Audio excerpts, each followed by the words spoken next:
Okay, let's unpack this. Have you ever found yourself wrestling with those ancient texts, Hmm. especially when they describe events that feel, well, a little too perfect, maybe, Yeah. or even logistically impossible? Yeah, absolutely. Today, we're diving into a really fascinating scholarly debate Yeah. that asks, are those apparent contradictions, in the oldest parts of the Bible, Mm. are they actually deliberate, poetic symbolism, Mm. or is something else entirely going on? And what's fascinating here is this popular theory, often championed by inspiring philosophy. Right. It suggests the timelines in the Pentateuch, that's the first 5 books of the Hebrew Bible, they aren't historical errors at all. Okay. Instead, the idea is they're symbolic or liturgical, that these narratives, even with events that seem impossible or histories that feel really compressed, Yeah. they were never meant to be taken literally. They were designed, supposedly, to align with sacred festivals, sacred cycles, helping ancient Israel sort of internalize God's rhythms and rest. That sounds pretty elegant, doesn't it? Hmm. It's a neat way to reconcile perceived problems. It does sound neat. But our deep dive today, and we're drawing from a compelling response called the liturgical stretch, it really digs under that stained glass logic. Mm-mm. So our mission for you, the learner, Mm. is to excavate the cracks in that argument and explore why many scholars challenge this interpretation, offering alternative, maybe more honest ways to understand these ancient texts. Yeah, finding a different path through it. Exactly. So when we talk about these impossible events or contradictions, what specific claims are we actually trying to, reconcile with this liturgical theory? What are some examples the source brings up? Well, you've got some really striking ones, like Moses supposedly conducting a nationwide census in a single day. One day, wow. Yeah. Or the intricate tabernacle being constructed out in the wilderness. Boy, the portable temple. Exactly, in just 5 months by former slaves who, had no prior building infrastructure or sophisticated tools to speak of. Okay, yeah, when you put it like that. And when these logistical questions get raised, the apologist response very often is, oh, well, the dates aren't literal. Oh, there it is. They're liturgical, symbolic, theologically intentional, that kind of defense. Right. So if I'm getting this right, the core claim is that these historical oddities, maybe impossibilities, they're actually deliberate symbols, not mistakes. That's the claim. But our source really pushes back on that.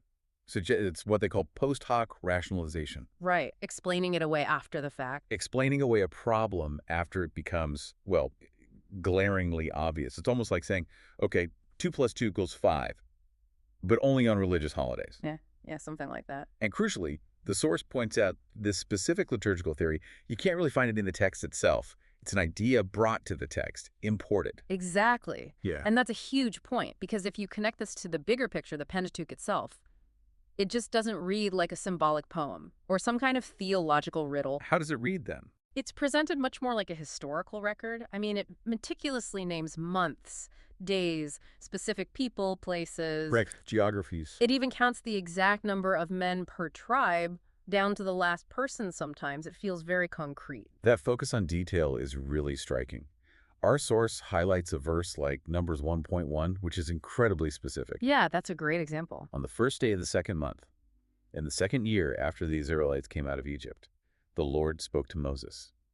I mean, what does that kind of calendar specificity tell us about how the original authors viewed time, especially if it was all meant to be symbolic? It tells us they were being deliberately precise, or at least presenting it that way. There's no wink or nod in the text. No signal. No narrative signal, no literary marker, no, divine whisper telling readers, okay, now we're entering symbolic time, or interpret these dates allegorically.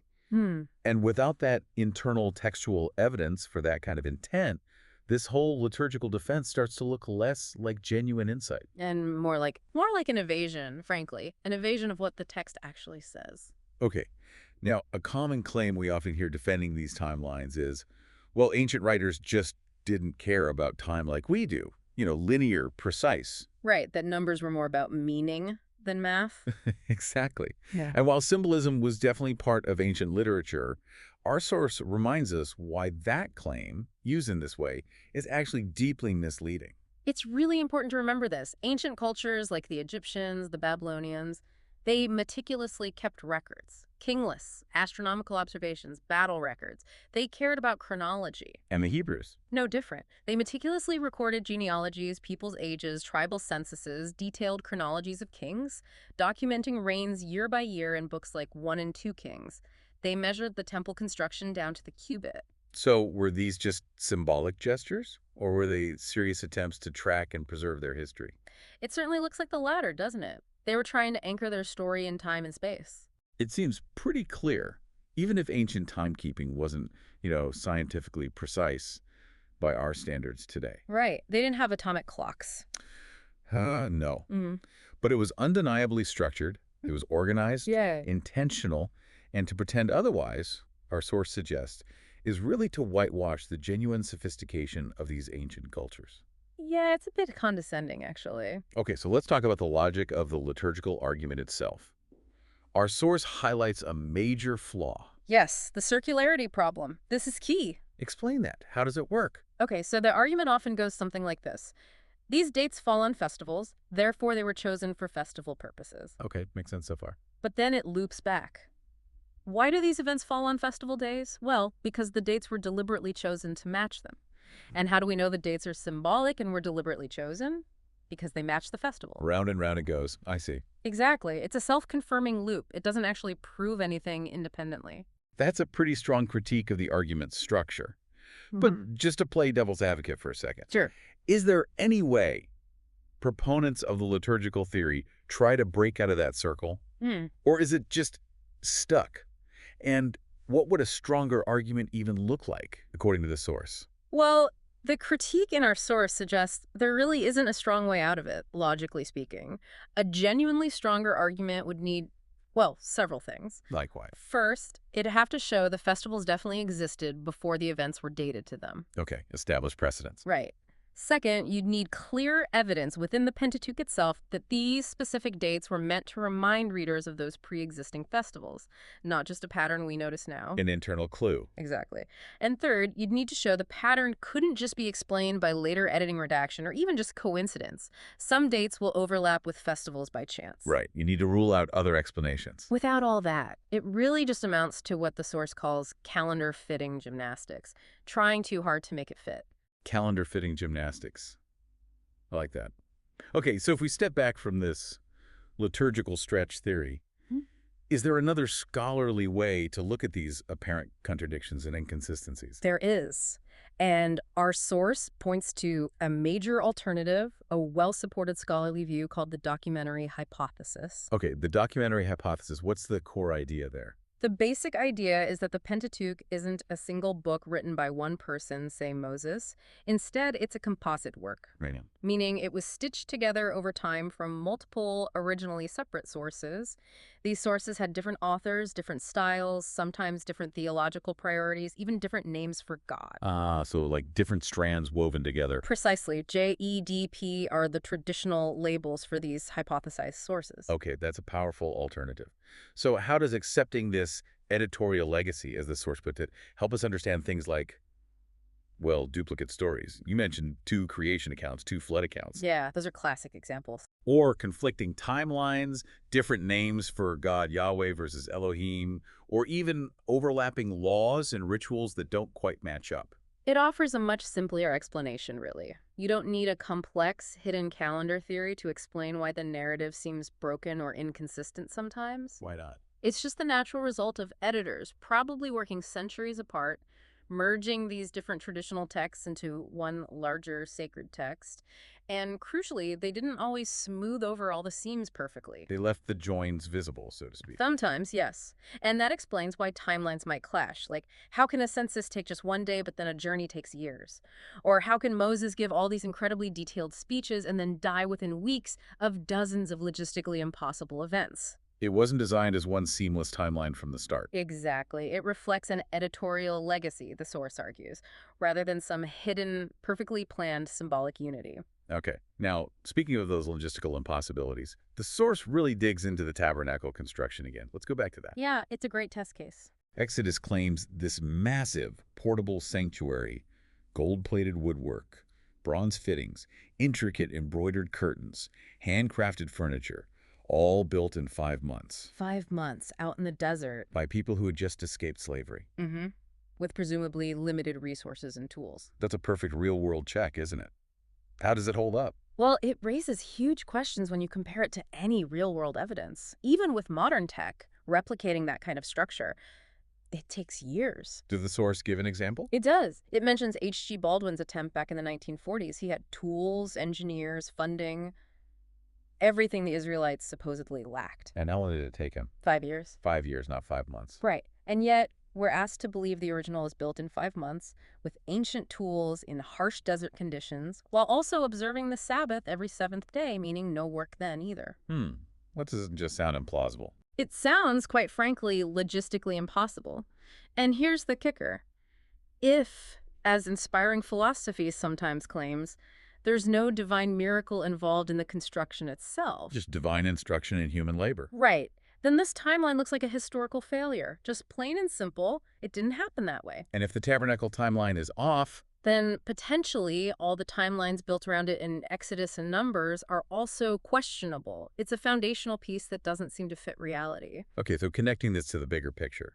Our source suggests this liturgical timeline theory isn't really about maybe authentically defending history as such. What's it about then, according to the source? It's primarily framed as a theological rescue mission. To save what? To defend biblical inerrancy. The idea that the Bible is without error, including historical or scientific errors. So the goal is to reframe contradictions, not as mistakes, but as brilliance in disguise. Rather than just admitting that ancient editors might have made mistakes, or reconciled sources imperfectly, or that the text simply contains contradictions. Why is that approach problematic, though? What's the harm? Well, our source argues it can feel dishonest. It sort of treats the reader like a child who can't handle complexity or ambiguity. Like it's saying, don't worry your little head about these inconsistencies. They're actually just secret wisdom you don't understand yet. Just trust us. Yeah, I can see how that might feel patronizing. But the real wisdom, as our source contends, might be simpler and more profound. Which is? That ancient people wrote beautiful things, messy things, flawed things, and profoundly inspired things, all mixed together. And we can honor that complexity. Exactly. We can honor that without needing to pretend it was all dictated perfectly by a single mind onto a flawless liturgical calendar. It allows for a richer, more human understanding of these sacred texts. So how does this shift how we should approach these ancient texts then, if we let go of the need for perfect literal timelines? Well, the source offers what it sees as a better, maybe more liberating way forward. Okay. Instead of constantly trying to pretend every date lines up perfectly because of some hidden divine symmetry. Just admit the difficulties. Admit the mythological elements, perhaps. Let the stories breathe. Let the contradictions show even. Don't paper over them. Which brings us to a really crucial point. What if Moses is partly a symbolic figure? Or the tabernacle represents an ideal, a theological blueprint, more than a literal 5-month construction project? Right. What if the timelines do fall apart under modern scrutiny? Does that destroy the meaning? Our source argues no. Meaning doesn't have to come from rigid literalism. It can come from honest, open engagement with the text as it is, with all its layers and seams. So the Pentateuch, its purpose wasn't necessarily to pass a modern history exam. Probably not. It was written, the source argues, to shape a people, to convey profound truths about their identity, their covenant, their relationship with the divine. And accepting that, that's okay. That's more than okay. It might be essential for a mature reading.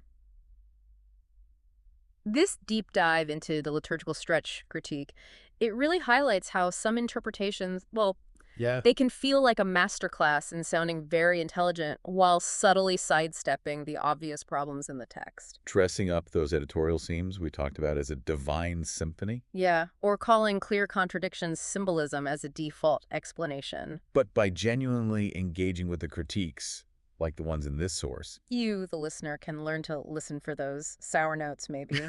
Read the footnotes, dig a little deeper. And cultivate a richer, much more nuanced understanding. Less brittle, perhaps. Exactly. So looking ahead, what does this all mean for you, the learner, as you approach these texts? Maybe this is a provocative thought to leave you with. The Bible isn't necessarily a perfect book. Not in the way we often define perfection today, scientifically, historically seamless. But But it is undeniably a revealing one.